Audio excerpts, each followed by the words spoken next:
চণ্ডালদের বেশিরভাগই দফন করা হয়। হনুমানজি সাধনা করে হনুমান দর্শন পেতেই পারেন। যিনি বোঝেন তিনি খোঁজেন, আর যিনি খোঁজেন তিনিই পান। একটা ডাইরেক্টলি আত্মা কথা বলছিলেন, আরেকটি ওর নিজের কণ্ঠস্বর, আর একটা কণ্ঠস্বর অন্যজনের। বিপদে পড়বে যেই লোক, সেই লোক যখন আসবে আমাদের কাছে, তখন সেই টোটকাটি তার কাছে গ্রহণযোগ্য হবে। লোকনাথ পুজো করলে আমি দেখেছি চাকরি 90% ছেলেদের হয়েছে। আপনার অর্থ যদি চাই, তাহলে আমি অর্থ চাই, হে দেবী। পুরোপুরি যদি জ্যোতিষ মানতে হয় তাহলে মানুষ কি ঘরে বসেই যাবে? না, প্রতিকার আছে। যদি কোনো জাতক জাতিকার শুক্র সাথে রাহু সপ্তমে থাকে, তাহলে সেই জাতিকা বা জাতক বিবাহের পরে বহু নরনারী ভোগ করার একটা প্রবৃত্তি থাকবে বা থেকে থাকবে। নমস্কার বন্ধুরা, আপনারা এতক্ষণে দেখে নিয়েছেন। আজ আমার সঙ্গে আবারও সঙ্গী শ্রী নিমাইনাথ কাপালি মহাশয়। নমস্কার স্যার। নমস্কার। দ্বিতীয়বার আপনার সঙ্গে পডকাস্ট করছি। এর আগের বারের এপিসোডের সাংঘাতিকভাবে রেসপন্স পেয়েছি, বহু মানুষ আপনাকে সঙ্গে যোগাযোগ করার চেষ্টাও করেছে। আচ্ছা, আজকে আমি একটা জিনিস জানতে চাইবো যে আপনি তো কাপালিক সম্প্রদায়ের দীক্ষিত একজন মানুষ, তো আপনাদের অ্যাকচুয়ালি সাধনা কি কি ধরনের হয় আপনাদের সংগঠনে? দেখুন, আমরা সাধনা সাধারণত তিনটে আমাদের সাধনা: কপাল সাধনা, শ্মশান সাধনা, সব সাধনা বা শিব সাধনা। সব সাধনা এখন হয় না। ওই কেন হয় না? কেন? কারণ হচ্ছে সচরাচর সব ঠিক মতো পাওয়া যায় না। এখন যত দিন যাচ্ছে আইনগত ব্যাপার হয়ে যাচ্ছে। আচ্ছা, লাভারিস রাস ঠিক মতো না পাওয়া গেলে তাকে তো নিয়ে সাধনা করা যায় না। সাধারণত সাধনা দেখুন স্যার 2 মিনিটে বা 5 মিনিটে 1 ঘন্টায় হয় না। সেই জন্য অনেক সময় লাগে। তার কারণবশত সব সাধনা এখন স্থগিত আছে। তার বিদায় শিব সাধনা। আর কপাল সাধনাটা কেন? মানে ওটা কি নিজের কপালের উপরে কিছু সাধনা? না স্যার, এটা হচ্ছে আমাদের যে সমস্ত ব্যক্তিরা দুর্ঘটনায় মারা যান, অপঘাতে মৃত্যু যাদের, তাদের যে লাশগুলো দাফন করা হয়, সেই লাশের মাথা কেটে, যে মুন্ডু কেটে সে তার থেকে অর্ধেক করে, মানে অর্ধেক বলতে মুন্ডুটারও অর্ধেক? মুন্ডিটারে অর্ধেক করে আমরা সেই খপ্পরের মধ্যে খাওয়া দাওয়া বা যা কিছু পান করা ওর মধ্যে হয়। এবং ওই যে পুরো মুন্ডুটা একসময় এরকম নিয়ে আপনি এসে, করেছেন? হ্যাঁ, এই সময় এক সময় নিয়ে এসে সেটাকে সাধনা করা হয় পুরো মুন্ডু। এটা কি আনতেও হয় আপনাদের, নাকি আপনার গুরুরাই নিয়ে এসেছে?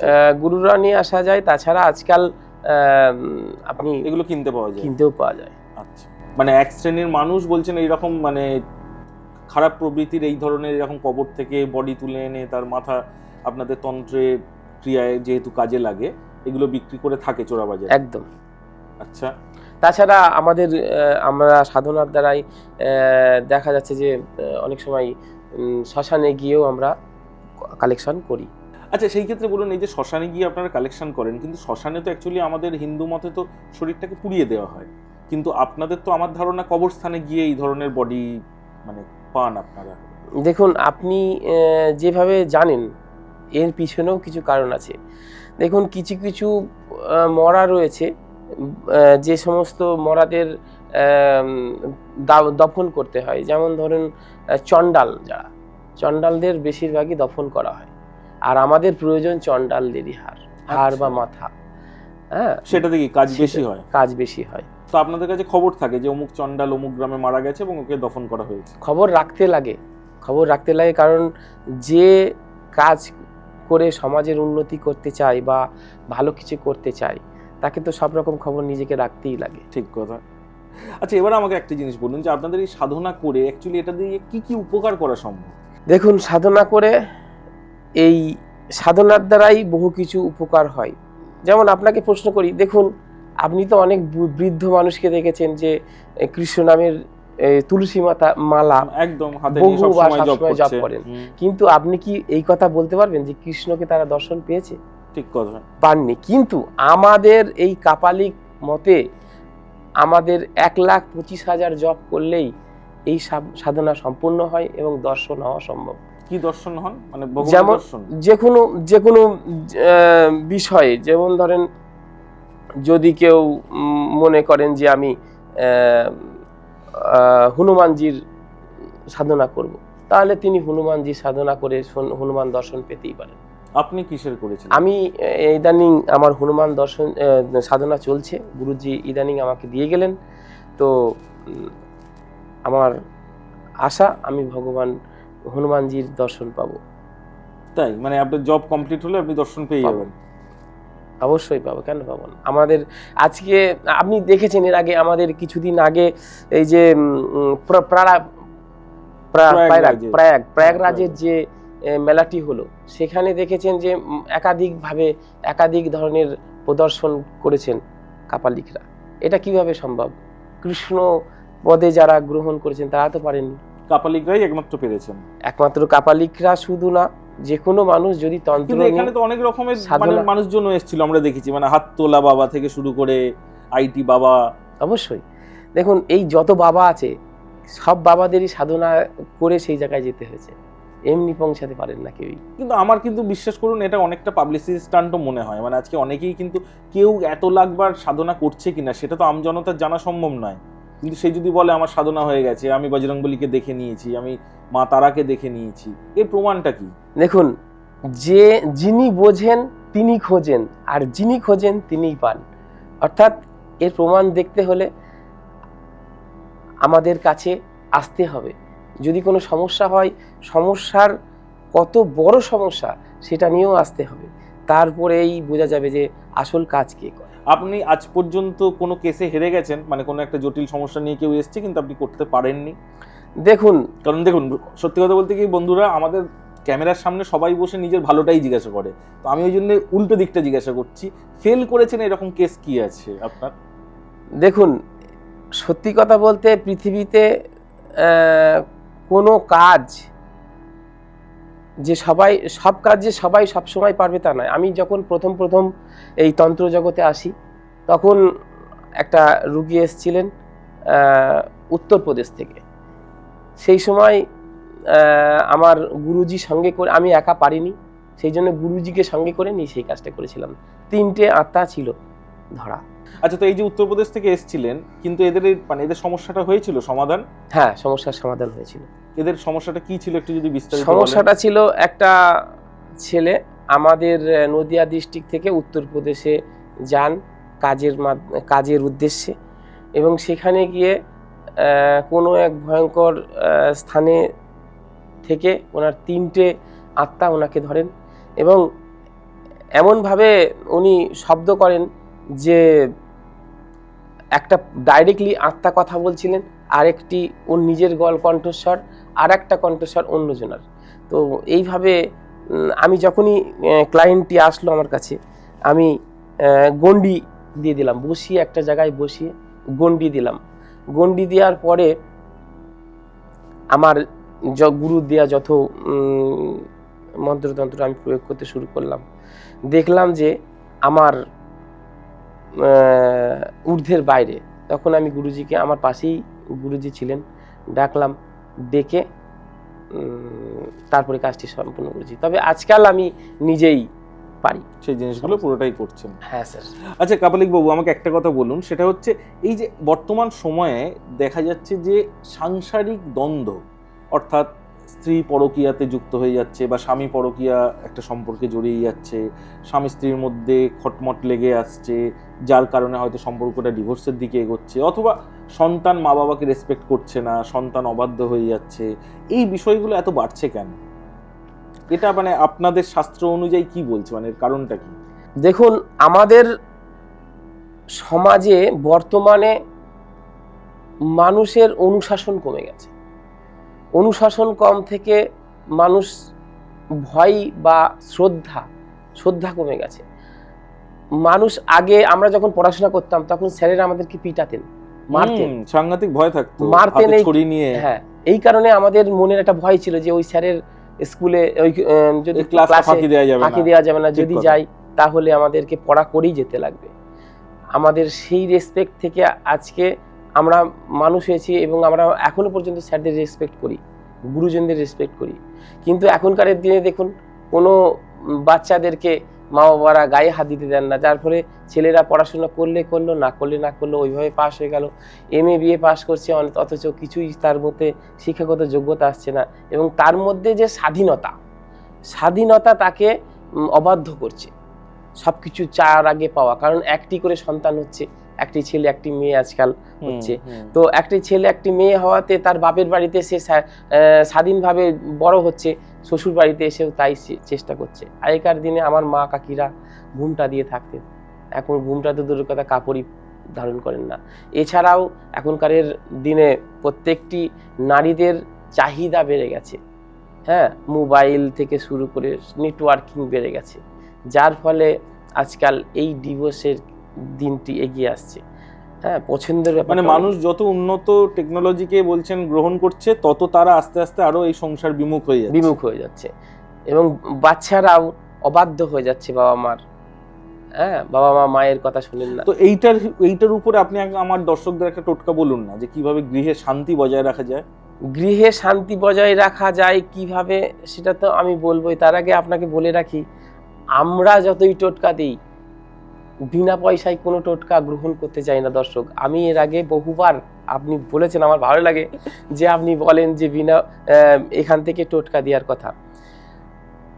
আপনি বিপদে পড়বে যেই লোক, সেই লোক যখন আসবে আমাদের কাছে, তখন সেই টোটকাটি তার কাছে গ্রহণযোগ্য হবে, মন দিয়ে মানবে না। এটা যেহেতু ফ্রিতে উপদেশটা পাচ্ছে, এটা ভালো লাগবে না, কিছুতেই ভালো লাগবে না। সেই কারণে আমি ফ্রিতে উপদেশ দিতে অভ্যস্ত নয়। তবু আমার রিকোয়েস্টে আমার দর্শক বন্ধুদের জন্য, যারা এতক্ষণ প্রোগ্রামটা দেখছে, তাদের জন্য অন্তত আপনি যদি একটা কোনো উপদেশ বলেন।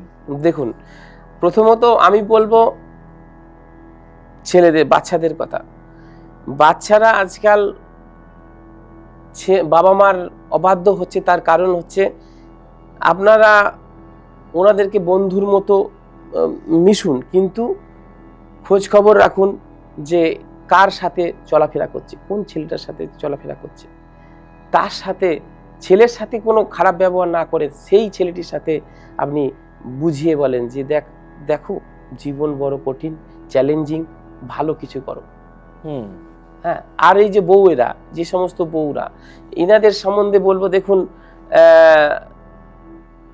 আমি আমার অভিজ্ঞতায় বলছি যে কোনো মানুষ একই জায়গায় যে শান্তি, 10 জায়গায় তার শান্তি হয় না। আপনারা নিজের জন্য বা ভগবানকে ভয় পেয়েই হোক, হ্যাঁ, আপনারা নিজের সংসারে শান্তি বজায় রাখুন, এতে করে ভবিষ্যতে আপনাদের ভালো হবে। ভীষণ ভালো বললেন। আচ্ছা, এবারে বলুন তাহলে, এখানেই কি কার্মিক ব্যাপারটা চলে আসছে? মানে এই যে কর্ম দ্বারাও কি মানুষের ভাগ্য নিজের সম্ভব পরিবর্তন করা? অবশ্যই সম্ভব। কর্মই জগৎ, কর্ম ছাড়া কোনো গতি নাই। আপনি যদি চান যে নিজেকে একটি টপ লেভেলে পৌঁছাতে চান, তাহলে কিন্তু আপনাকে কর্ম করতে হবে। কি কর্ম? আমি এর আগেও এপিসোডে বলেছি, সবচাইতে ভাইটাল একটি মুহূর্ত, সেটা হচ্ছে ব্রহ্ম মুহূর্ত। ব্রহ্ম মুহূর্তে আপনি যদি উঠে আপনার যে গোল, সেই গোলের প্রতি আপনি ফোকাস রেখে ভগবানের সাথে কানেক্টিং হয়ে যান, দেখবেন আপনি যা চাইবেন তাই পাবেন। তাই? হ্যাঁ, মানে তাই যদি হয়, তাহলে প্রত্যেক মানুষ তো নিজের জন্য সবচেয়ে ভালোটাই চাইবে। অবশ্যই। আজকে দেখুন, আমি প্রধানমন্ত্রী, মানে এটা আপনি বলছেন বটে, বাট একদম এই ঘটনাটা, যে মানুষটা ধরে রাখুন আজ বাদে কাল ফাঁসির অর্ডার দিয়ে দিয়েছে, জেলে বসে আছে, সেও তো ব্রহ্ম মুহূর্তে উঠে নিজের ফাঁসিটা যাতে না হয় সেটাই চাইবে। সব সত্যি কি মেলে? এটা একটু অন্য প্রসঙ্গ। দেখুন, যার ফাঁসির অর্ডার হয়ে গেছে, ফাঁসির অর্ডার তো আর এমনি হয়নি, কুকর্মের দ্বারা পড়েছি। আমি আপনাকে আগেই বলেছি যে কর্ম দ্বারা সম্ভব। তিনি তো প্রথমেই কুকর্মের মধ্যে ঢুকে তার নিজেকে সর্বনাশের দিকে ঠেলে দিয়েছেন। এই জায়গা থেকে আর কি করা যায়? আমি বলেছি আম জনতা, যারা সাধারণ জনসাধারণ এবং যারা সৎ কর্মের মধ্যে আছেন বা অসৎ কর্মের দিকে এগোচ্ছেন, তাদের উদ্দেশ্যও আমি বলছি, স্যার, সমস্ত মানুষকে আমি এটাই বলতে চাইছি যে আপনারা ব্রহ্ম মুহূর্তটাকে ফলো করুন এবং আপনাদের যে আশা আছে বা গোল আছে, সেই গোলটিকে আপনি আপনার ইষ্ট দেবতাকে জানান।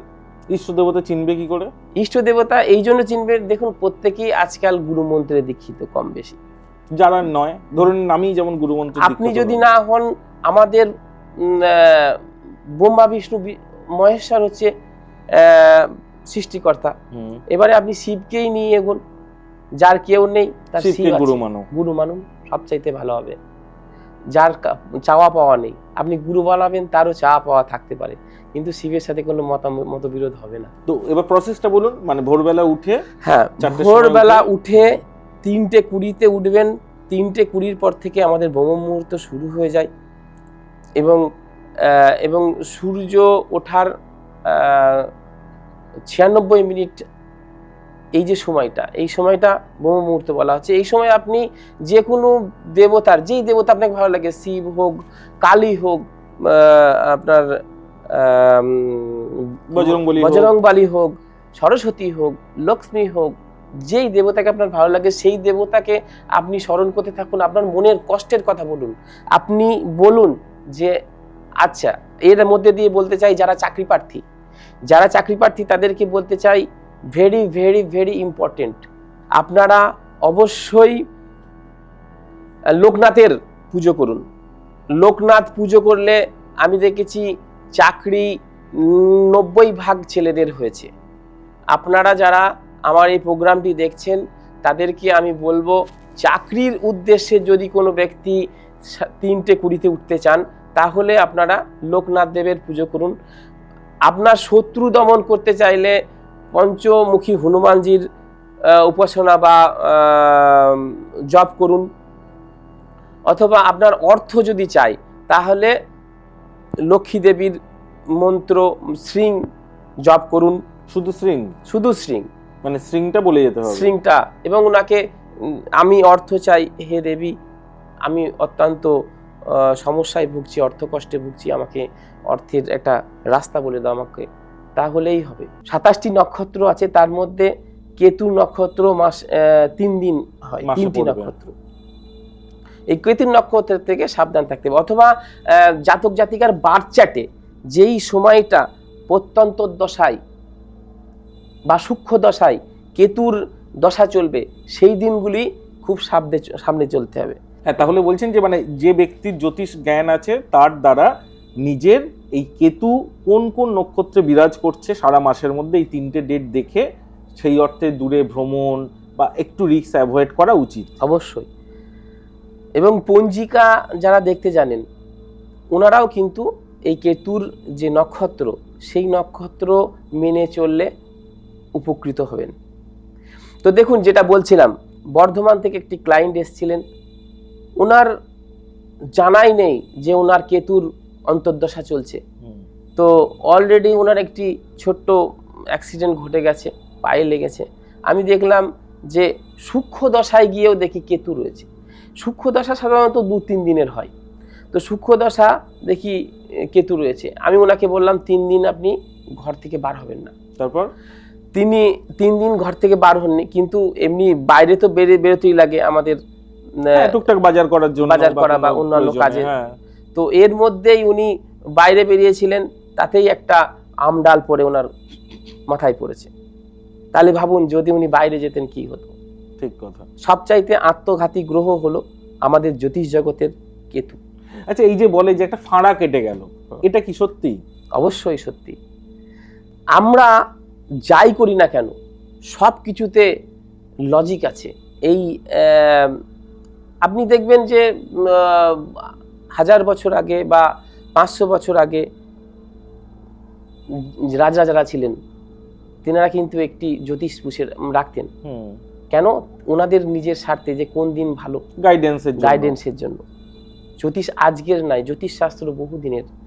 তো জ্যোতিষ শাস্ত্রকে যদি কোনো ব্যক্তি মেনে তার জীবনে, আমার তো ধারণা কোনো মানুষ কিন্তু মানতে চাইলেও পুরোপুরি মানতে পারবে না। ধরে রাখুন যে মানুষটা ট্রেন নিয়ে দেশের এ প্রান্ত থেকে ও প্রান্তে যাচ্ছে, যে মানুষটা প্লেন নিয়ে দেশের এ প্রান্ত থেকে এ প্রান্তে যাচ্ছে, তাকে যদি তার অ্যাস্ট্রোলজার বলে নেক্সট 3 দিন তুমি ঘর থেকে বেরিয়েও না, তো সে তো পারবে না সেটা। তার জন্য প্রতিকার আছে, গার্ড আছে, সেরকম ভাবে প্রতিকার। পুরোপুরি যদি জ্যোতিষ মানতে হয় তাহলে মানুষ কি ঘরে বসেই যাবে?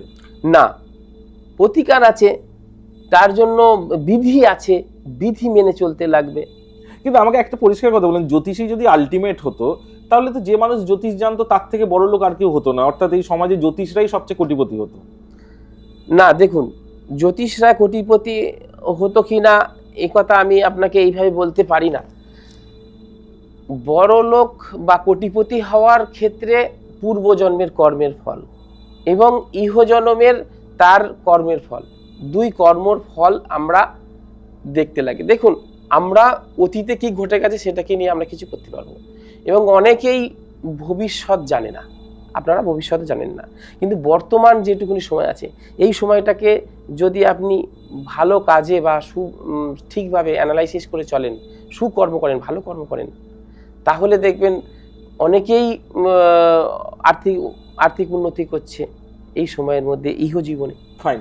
আচ্ছা, অনেকে দেখা যায় যে আমরা প্রাপ্তি যোগ বলি, যে এর খুব প্রাপ্তি যোগ আছে, অর্থাৎ এর দেখা গেল বংশানুক্রমে কোনো সম্পত্তি পাচ্ছে বা লটারি পাচ্ছে। আবার কেউ কেউ আছে যার প্রাপ্তি যোগ একদম নেই, মানে সে জীবনে লটারির টিকিট কেটেছে পায়নি। এগুলো কি সত্যি হয়, নাকি এটাও একটা অন্য ধরনের লাক? অবশ্যই।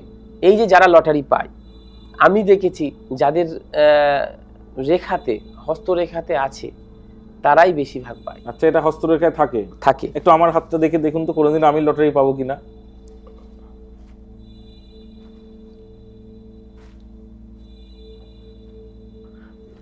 দেখুন, আপনার লটারি যোগ নেই, কিন্তু আপনি এই কর্মের মাধ্যমে একদিন অর্থবান হবেন। আচ্ছা, কর্ম দিয়েই অর্থবান হবো, লটারি কিছু পাবো না, লটারি প্রাপ্তি নেই। ঠিক আছে, খুব ভালো কথা। আচ্ছা, এবার একটা জিনিস বলুন, সেটা হচ্ছে আমরা যে টপিকটা এর আগেও ছিলাম, সেটা হচ্ছে আজকে আমরা দেখতে পাচ্ছি এত মানুষের মানে বিবাহ বহির্ভূত সম্পর্ক, অর্থাৎ মানে এক্সট্রা ম্যারিটাল অ্যাফেয়ার্স বেড়ে যাচ্ছে, দুজন ব্যক্তির মধ্যে একজন তৃতীয় ব্যক্তির আগমন হচ্ছে। এটা আপনি অ্যাস্ট্রোলজিক্যালে কিভাবে বিশ্লেষণ করবেন? এটা বাড়ছে কেন? জাতক এবং জাতিকার বাত চাটে যদি শুক্রের সঙ্গে রাহু থাকে, তাহলে সেই জাতিকা ব্যভিচারিণী হওয়ার সম্ভাবনা থাকে, অথবা সেই জাতক একের পর এক নারী ভোগ করার তার সুযোগ এসে যায়। কোন ঘরে থাকবে এটা শুক্রর সঙ্গে? শুক্রর সঙ্গে যদি পঞ্চম ঘরে থাকে, তাহলে দেখবেন তার স্টুডেন্ট লাইফেই সে ভোগ করে নিয়েছে। সেটা নারী হতে পারে অথবা পুরুষ হতে পারে। এবং এটি যদি সপ্তমে থাকে, যদি কোনো জাতক জাতিকার শুক্র সাথে রাহু সপ্তমে থাকে, তাহলে সেই জাতিকা বা জাতক বিবাহের পরে বহু নরনারী ভোগ করার একটা প্রবৃত্তি থাকবে বা থেকে থাকবে। তো এটা তো পাপ নয় কোনো সময়, নাকি? পাপ নয় কি পাপ? তো এটা তো তার ভাগ্য বা তার ডেস্টিনি করাচ্ছে তাকে দিয়ে। না, কেন ডেস্টিনি করাচ্ছে? তার তো বিধান আছে, বিধির যেমন করা আছে তার জন্য বিধান আছে। একটি কোনো জাতক যদি মঙ্গল এবং শুক্র একত্রে থাকে, তাহলে সেই জাতক প্রচণ্ড অ্যাংরি হয়, এবং মঙ্গল কেতু যদি একত্রে থাকে, তাহলে সেই জাতকের পুরুষ শত্রু হয়। যদি শুক্র কেতু একত্রে থাকে, তাহলে সেই জাতকের নারীরা শত্রু বেশি হয়, কারণ শুক্র হচ্ছে আপনার নারী গ্রহ, আর মঙ্গল হচ্ছে পুরুষ গ্রহ। তো এদের সঙ্গে, এই দুটো গ্রহের সঙ্গে কেতু থাকলে, যদি মঙ্গলের সাথে কেতু থাকে, তাহলে পুরুষ শত্রু হবে, শুক্রের সাথে কেতু থাকলে তাহলে নারী শত্রু হবে। তাহলে এর প্রতিকার আছে, প্রতিকার তাহলে কেতুর প্রতিকার করে নিন, কেতুকে প্রতিকার করলেই কিন্তু এখান থেকে প্রতিকার মানে কি? কেতুর জন্য ক্যাটসাই পরে নিন। তাছাড়াও এমনি ক্যাটসাই পড়ার পরেও অন্য কিছু আরো বিধান আছে মৌখিকভাবে। এবার ধরে নিন যে মানুষের পক্ষে স্টোন কেনা সম্ভব নয় এতগুলো টাকা দিয়ে, তারা কি আপনাদের তান্ত্রিক মতে কোনো কিছু তাবিজ বা কিছু কবজ বানিয়ে দেওয়া সম্ভব? অবশ্যই সম্ভব। তাতে কি কাজ সমান হয়? অবশ্যই। দেখুন, প্রত্যেকটি গ্রহের, রবি গ্রহ থেকে শুরু করে কেতু গ্রহ পর্যন্ত, প্রত্যেকটি গ্রহের আলাদা আলাদা করে দেয়া আছে আমাদের শাস্ত্রে, তন্ত্রমতে, কবজের মাধ্যমে। হ্যাঁ, তাহলে দেখুন, একত্রে ভালো সাফল্য পেতে হলে শুক্র, বুধ, সূর্য, এই ধরনের একটা কবজ আছে, একত্রে পরিধান করলে ভালো রেজাল্ট পাওয়া যায় আর্থিক উন্নতিতে। ধনদা কবজ আছে আর্থিক উন্নতির জন্য, শত্রু দমনের জন্য বগলা কবজ আছে। এই কবজগুলো বানাতে কিরকম সময় লাগে আপনার? দেখুন, সময় একটা যজ্ঞ করলেই হয়ে যায়। দেখুন, হোম তো লাগেই, হোমের মাধ্যমে তো করতে হয়, তাহলে কাজটি সম্পূর্ণ হয়, পরিপূর্ণ পায়। তাছাড়াও যেই ব্যক্তির অর্থ, আপনি এই যে আগেই বললেন অর্থ কম, অর্থ যদি কম হয় একটা যোগ হতে বহুত টাকা লাগে, অনেক টাকা লাগে। তো তাহলে সেই পরিপূর্ণতা পেতে হলে অর্থ ব্যয় হবে।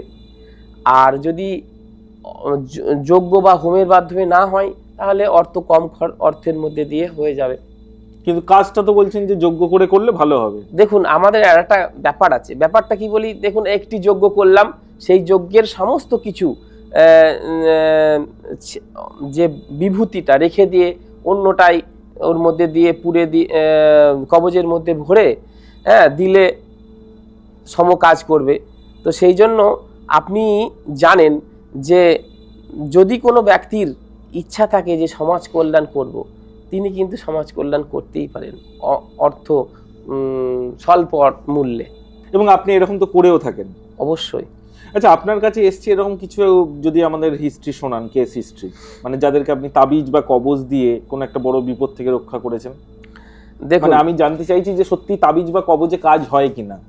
100% কাজ হয়। শুনুন আমি এই যে 100% আপনারা বলে থাকেন কাপালিকরা বা তান্ত্রিকরা বা জ্যোতিষরা যে 100%, কিন্তু আজ অব্দি কোনো 100% ধরে এখন হলো না, তখন কি যে মূল্যটা খরচ হলো সেটা ফেরত দেন আপনারা? ফেরত দেওয়াটা বড় কথা না, আমি এটাই তো বড় কথা। আজকে একটা মানুষকে আপনি 100% বলছে, সে কিন্তু আপনার মুখের কথার ভরসা করে যাবে আপনার কাছে, কিন্তু কাজটা হলো না, তাহলে তার দায়িত্বটাও তো আপনার নেওয়া উচিত। অবশ্যই দায়িত্ব। আমি এর আগেও বলেছি যে আপনাকে এপিসোডে বলেছি যে কে কি করে আমি জানি না, তবে আমি আপনার অন ক্যামেরায় বলছি যে প্রত্যেকটি ক্লায়েন্ট আমার কাছে এসে নিশ্চিন্তে কাজ পাবে। কারণ একটাই যে আমি তাকে ক্লায়েন্ট হিসাবে না, তাকে আমার যতবার তিনি আসবেন সমস্যার জন্য ততবার আমি সমস্যার সমাধান করার জন্য রাজি আছি। মানে লাইফ টাইম ওয়ারেন্টি। বাহ। আচ্ছা, এবারে একটা কথা বলুন, সেটা হচ্ছে যে আমরা লাক নিয়ে আলোচনা করছিলাম। আমরা যেহেতু আমি শুটিং ইন্ডাস্ট্রির মানুষ, তো আমিও বহু ক্ষেত্রে দেখেছি অনেক সময় অনেকের কোন একটা চরিত্র হয়তো লক হয়ে গেছে যে এই মানুষটি অভিনয় করবে, শেষে গিয়ে সেটা সে বাদ পড়ে গেল। বা এটা চাকরির ক্ষেত্রেও হয়, অনেকে অফার লেটার পেয়ে গেল, অ্যাপয়েন্টমেন্ট লেটার পেয়ে গেল, তারপরেও দেখা যাচ্ছে সে চাকরিতে জয়েন করার দিন বা আগের দিন কোনো কারণে সে রিজেক্টেড হচ্ছে বা তাকে অফ করে দেওয়া হচ্ছে। এর কারণটা কি? মানে এই হঠাৎ করে লাকটা ব্যাড লাকে পরিবর্তন হয় কেন? কলকাতায় আমি একটা ক্লায়েন্ট দেখেছিলাম, উনি হাতে অ্যাপয়েন্টমেন্ট লেটার পেয়ে গেছিলেন চাকরির জন্য। তো উনি এসে আমাকে বললেন যে আমার কেন চাকরি হয়নি এবং কোন সালে কোন সময়ের জন্য কিসের কারণে চাকরি হয়নি আপনাকে বলে দিতে হবে। আপনার ভিজিট কত? আমি বললাম আমি 1500 টাকা নিই। ঠিক আছে।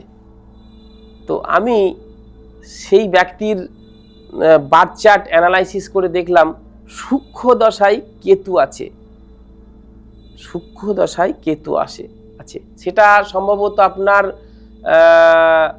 2003 সালে, সেই সাল ধরে আমি গেলাম, দেখলাম সূক্ষ্ম দশায় কেতু আছে। আমি বললাম ওনাকে যে এই তারিখ, এই ডেট, এই দিন আপনার হাতে অ্যাপয়েন্টমেন্ট লেটার এসেছিল, কিন্তু আপনার নিজের শত্রুরা আপনার এই চাকরি হতে দেয়নি। গুপ্ত শত্রুই কাজটা জেনে শুনে এইটা হতে দেয়নি। কেন? তারপরে উনি বললেন যে আমার ছেলে, উনি ছেলে সহকারী এসেছিলেন, আমার ছেলে ওই দিন ফুটবল খেলতে গেছিলেন এবং পায়ের মেরে লিগামেন্ট ছিঁড়ে দিয়েছিল। চাকরির লেটার হাতে এসেও চাকরি করতে পারলেন এবং অ্যানালাইসিস 100%। এছাড়া আপনাকে বলে রাখি, আমার কাছে একটা ক্লায়েন্ট এসেছিলেন বর্ধমানে, একটা নারী, একটা ইয়ং মেয়ের বিবাহ দিতে উনি রাজি ছিলেন। আমি বলেছিলাম যে যদি আপনি এই ডেটে বিবাহ দেন তাহলে কিন্তু আপনার মেয়ের বিবাহ বিচ্ছেদ হবেই হবে, ফিরে আসবে আবার 2 বছর পরে বিয়ে হবে। ওনারা শোনেননি, বিবাহ দিয়েছেন। আমি যেই টাইম দিয়েছিলাম সেই টাইমেই ব্যাক করেছি এবং আমার কাছে এসে হাজির হলো। আমি বললাম 2 বছরের আগে বিয়ে হবে না, আমি দেখতে পাচ্ছি। এছাড়া আরেকটি ক্লায়েন্ট এসেছিলেন, উনি তার ছেলেকে নিয়ে এসেছিলেন। ছেলের হাত এবং ছক বিচার করে দেখলাম যে যেই মেয়েটির সাথে বিবাহ হয়েছে সেটি হচ্ছে রাক্ষসগণ আর এই ছেলেটি হচ্ছে নরগণ। প্রেম করে বিবাহ করে নিয়েছে। আমি বললাম স্যার আপনি বিবাহের আগে বলেছিলেন? বলছে না আমি জানি না কিছু। আমি বললাম দেখুন ভালো অ্যাস্ট্রোলজার যারা আছে তাদেরকে অবশ্যই আপনার দেখানো উচিত ছিল। আজকে যে ঘটনা ঘটে গেছে আপনার ছেলে মারা যাবে, 1 বছরের মধ্যে মারা যাবে। আমি যা বলেছি তাই 1 বছরের মধ্যে মারা গেল ছেলেটি। রাক্ষসগণ নরগণের বিবাহ হলে মারা যায়। এছাড়া আরেকটি আপনাকে বলছি আমার জীবনের মোস্ট একটা ইম্পর্টেন্ট কথা। আমার কাছে একটা ক্লায়েন্ট এসেছিলেন, ওনার বাড়ি হচ্ছে হুগলি। তো উনি এসে বললেন যে আমার চাকরি হবে কিনা। তো আমি বললাম দেখুন চাকরি আপনার আছে কিন্তু সময় লাগবে 6 মাস, 6 মাস পরেই চাকরি হবে। তো উনি 6 মাসের পরে আমাকে লাগাতার ফোন করে যান চাকরি হবে কি না হবে। আমি বললাম টাইম আপনাকে দিয়েছি, তো টাইম আপনাকে দিয়েছি চাকরি হওয়ার। ঠিক 6 মাসের সময় যেই ডেট বলেছি সেই ডেটে উনি ভালো একটা চাকরি পেয়েছেন গভর্নমেন্টে। বাহ, এরকম উদাহরণ আছে। সেই জন্য যদি কোনো জ্যোতিষ ভালো অ্যানালাইসিস জানেন, ভালো করে বলতে জানেন, অবশ্যই সেটা সঠিক হয় এবং সঠিকই শুধু না সেই সময় মতোই হয়। আচ্ছা এবারে একটু আসছি আমরা আমাদের মৃত্যুর পরে এই যে আমাদের আত্মা, সেটা তো আবার যতদিন না নতুন দেহ পাচ্ছে, নতুন আবার জন্ম পাচ্ছে, ততদিন পর্যন্ত এখানে তো আটকে থাকে। তো এই কোনো আত্মাকে কি আবার প্ল্যানচেটের মাধ্যমে বা কোনো মাধ্যমে তাকে ফিরিয়ে আনা সম্ভব? দেখুন আত্মায় অবশ্যই ফিরিয়ে আনা সম্ভব, তাই আত্মা দিয়েই তো বেশিরভাগ কপালিকরা কাজ করে। আচ্ছা, দেখুন যেই সমস্ত আত্মা অপঘাতে মৃত্যু হয় সেই সমস্ত আত্মা দিয়ে তাদের নাম গোত্র জেনে, বিশেষত অল্প বয়স 16 থেকে 18 বছর বয়সী কোনো মেয়ে অথবা ছেলে যদি মারা যায়, ঠিক আছে না, তাহলে তার নাম গোত্র দিয়ে সাধনা যদি কেউ করে তাহলে সেই নাম গোত্র দিয়ে সেই নাম ডাকলেই তাই সেই আত্মা সাধনা করা সম্ভব এবং চলে আসবে। সেই দিয়ে কাজও করায় অনেক। মানে পুরুষের আত্মার সঙ্গে কথা বলতে পারবেন? একদম একদম একদম। কিরকম হয় সেটা? মানে আপনার সঙ্গে কোনো সময় ঘটেছে আত্মার ফিল পেয়েছেন আপনি? দেখুন আমি আত্মার সাধনা করি না, আমি ভগবানের সাধনা করি। আত্মসাধনা করি না বলতে বলে দেখুন আমাদের এই কাপালিক সম্প্রদায়ের মধ্যে অনেক ধরনের সাধনা আছে। এবারে সবাই যে আত্মার সাধনা আত্মা নিয়ে চলবে বা আত্মার সাধনা করবে সেরকম কিছু না। ভগবানকে নিয়েও, যেমন আমি আপনাকে একটু আগেই বললাম যে আমি হনুমানজির সাধনা করছি, ঠিক আছে না, আমি এর আগে দুর্গার সাধনা করেছি, ঠিক আছে। এই সমস্ত ভালো কর্মের দ্বারাও কিন্তু মানুষের ভালো করা যায় অবশ্যই। আচ্ছা এবার একদম আমাদের যাওয়ার সময় হয়ে গেছে, তার আগে একটু জানতে চাইবো, সেটা হচ্ছে এমন কোনো মন্ত্র মানে চ্যান্টিং আপনি আমার দর্শকদের প্রেফার করবেন যেটা করলেও কিন্তু মানুষের অনেক ভালো থাকতে পারে, পাওয়ারফুল থাকতে পারে? পাওয়ারফুল থাকার জন্য আপনি কিসের সম্বন্ধে বলছেন? ভয়? আমি বলছি হ্যাঁ, মানে ভয় ভীতি হোক বা যে অর্থ কষ্টে ভুগছে সেই রকম কোনো মানুষ বা যার গৃহে শান্তি নেই, মানে আমরা যেমন শুনে থাকি ধরে রাখুন যে গায়ত্রী মন্ত্র পাঠ করা বা শোনাটা খুব ভালো, তো এইরকম কি আপনার মতে কোন মন্ত্রটা সবচেয়ে বেশি ভালো? একটি মন্ত্র এক একটি কাজে লাগে। যেমন ধরুন যদি কোনো ব্যক্তি ভয়ে ভীত হন তাহলে তো তাকে হনুমান চল্লিশা পাঠ করা উচিত।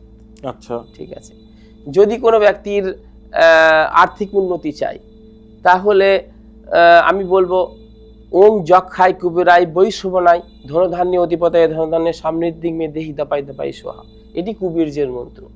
এই কুবেরজির মন্ত্রটি যদি প্রত্যহ কেউ ব্রহ্ম মুহূর্তে পাঠ করেন তাহলে তার অর্থের কষ্ট হবেই না, আমি এটা গ্যারান্টি দিয়ে বলতে পারি। যে নাম যশ এটা পাচ্ছে না, যদি নাম যশ না পায় তাহলে বলবো যে আপনি সূর্য পুজো করেন। সূর্য একমাত্র নাম যশ খ্যাতি চাকরি সব দেয়। সূর্যের মন্ত্র তো অনেকেই জানেন, প্রণাম মন্ত্র করুন। জবা কুসুমে সংকাশ্যপিয়ং মহাদুতিম ধন্তারিং সর্বগ্ন পানতস্ময় দিবাকরম।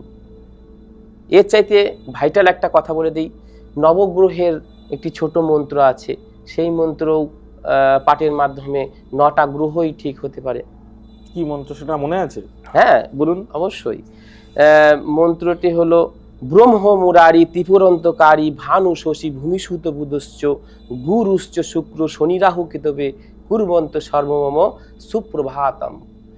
ভোরবেলা উঠে যদি এই মন্ত্র পাঠ করেন তাহলে তার সব দিক থেকে সব দিক প্রোটেকশন। থেকে প্রোটেকশন হবে। এটা গ্রেট মন্ত্র। থ্যাংক ইউ আপনাকে এতক্ষণ সময় দেওয়ার জন্য। অনেক কিছু আপনার কাছ থেকে জানলাম এবং আপনিও আমার দর্শকদের অনেক কিছু বললেন যাতে তারা উপকার পায় ফিউচারে, এবং ভবিষ্যতেও আপনি যদি আবারও সময় দেন আমরা আবারও এরকম চ্যাট শোতে বসবো, আপনার কাছ থেকে অনেক কিছু জানবো। ভালো থাকবেন। একদম বিদায় নেওয়ার আগে আমার দর্শক বন্ধুদের আপনি যদি কিছু বলতে চান। আপনাদেরকে একটা বলবো যে স্বাস্থ্যই সম্পদ। আপনারা প্রথমে স্বাস্থ্যর দিকে এগোন, স্বাস্থ্য থাকলে সব কিছু পাবেন।